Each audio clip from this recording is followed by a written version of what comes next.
My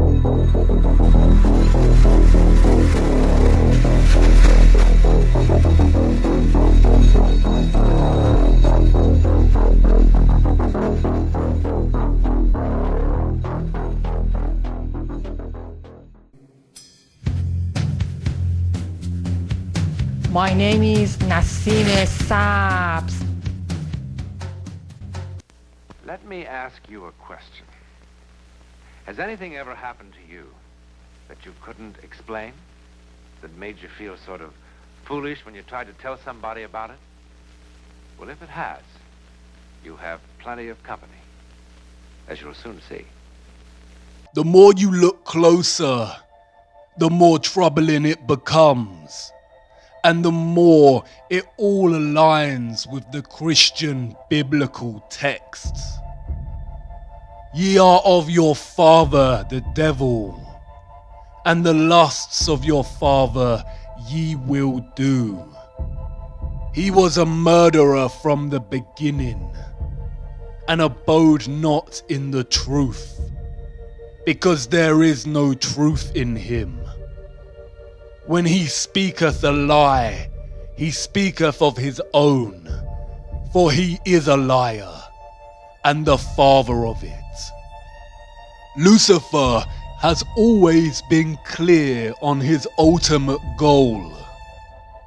I will ascend above the heights of the clouds. I will be like the Most High.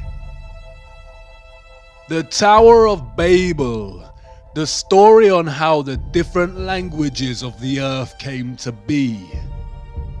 Nimrod, a Luciferian gigantic king, built the tower to reach up upon heaven, to reach the firmament and be like the Most High.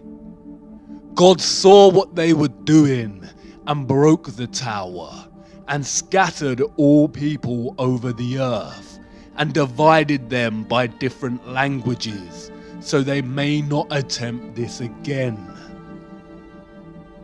The broken Tower of Babel, the European Union Parliament building, in direct opposition to what God said not to do, unite all nations.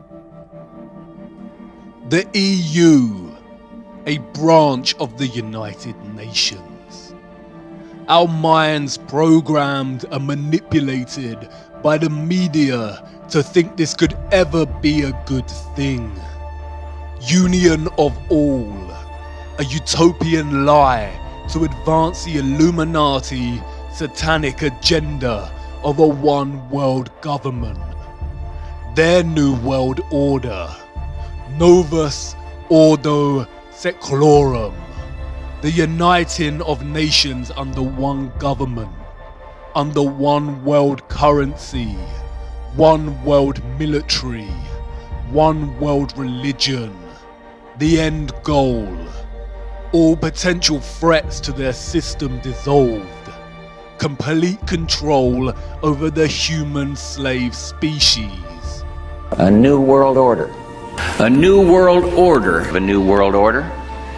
A new world order. New world order. And a new world order. A new world order. A new world order. A new world order. A new world order. A new world order. A new world order. A new world order. World order. A new world order.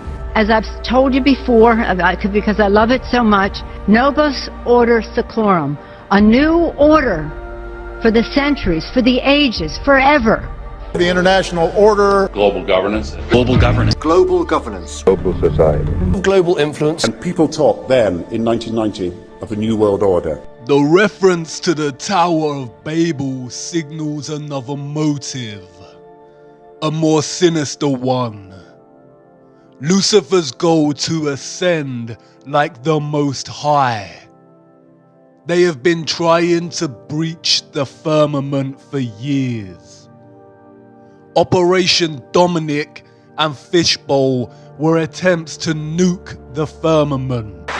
Although we weren't able to shatter that highest hardest glass ceiling this time, thanks to you.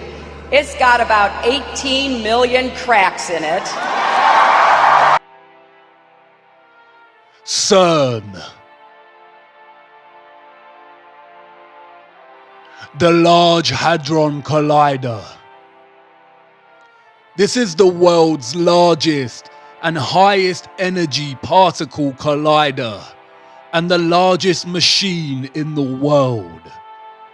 They are in search of the Higgs boson particle to prove the Big Bang and to understand the nature of dark matter and black holes. All lies. Look at CERN's logo. 666. Do you remember the ritual that was filmed at CERN, located on the border of France and Switzerland? Shiva the Destroyer. The same symbol adorns the boardroom of the World Health Organization. The World Wide Web was invented here at CERN. 666. Look at the dance opera they put on to celebrate the opening of this. And the fifth angel sounded, and I saw a star fall from heaven unto the earth. And to him was given the key of the bottomless pit. And they had a king over them, which is the angel of the bottomless pit, whose name in Hebrew tongue is Abandon, but in the Greek tongue hath his name Apollyon. Apollyon, Apollo again, the moon landing missions. The town in France where CERN is located is called Saint-Jean-Pully. The name Pully comes from the Latin Apollyasum, and it is believed that in the Roman times a temple existed in honor of Apollo, right here where this French town is situated. And the people who lived there believed that it was a gateway to the underworld. What did God banish to the bottomless pit? The souls of the Nephilim. You've seen this geometry before. The 8-spoked wheel. It is the wheel of time.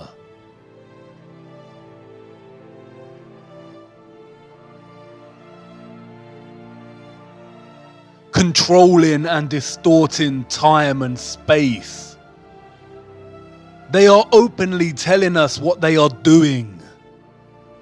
The key to the bottomless pit.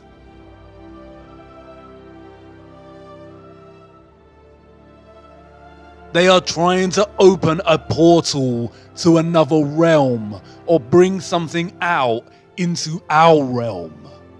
The bottomless pit. You may consider this next group of speakers somewhat unusual, if not to say strange. We have the creator of what is the world's first quantum computer, in person here from Burnaby, BC. So if you have the opportunity to stand next to one of these machines, it is an awe-inspiring thing, at least for me. It feels like an altar to an alien god. They really are impressive machines. At the heart of this big box is a tiny chip about the size of your thumbnail. And on this chip resides all of the wonder and magic that makes this thing go.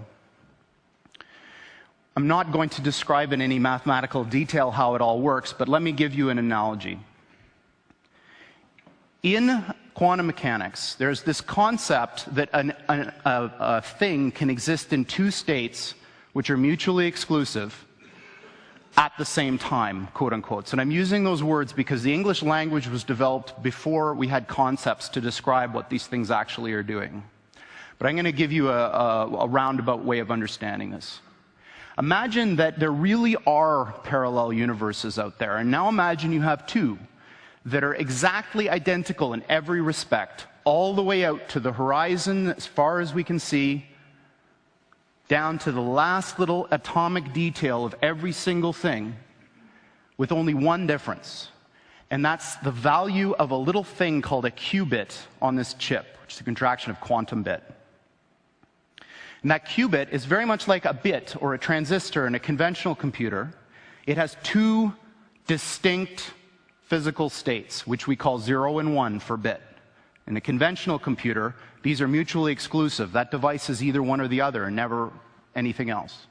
In a quantum computer, that device can be in this strange situation where these two parallel universes have a nexus, a point in space where they overlap.